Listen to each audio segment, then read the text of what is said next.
అదిరిపోయే గోంగూర పచ్చి రొయ్యల కర్రీ కోసం ముందుగా రొయ్యల్ని వాష్ చేసుకొని, శుభ్రం చేసుకొని పక్కన పెట్టుకోండి. అండ్ ఒక కడాయిలో ఆయిల్ వేసుకొని, కడిగిన రొయ్యల్ని అందులో వేసుకొని బాగా ఫ్రై చేసుకోండి. కొంచెం వాటర్ వస్తది. తర్వాత పసుపు వేసుకొని బాగా ఫ్రై చేసుకొని తీసుకొని పక్కన పెట్టుకోండి.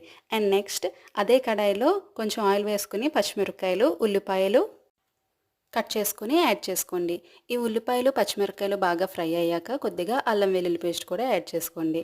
ఇది బాగా ఫ్రై అయిన తర్వాత ముందుగా ఫ్రై చేసి పెట్టుకున్న రొయ్యలను కూడా యాడ్ చేసుకొని కొద్దిగా పసుపు, కారం అండ్ ఉప్పు రుచికి సరిపడినంత యాడ్ చేసుకోండి.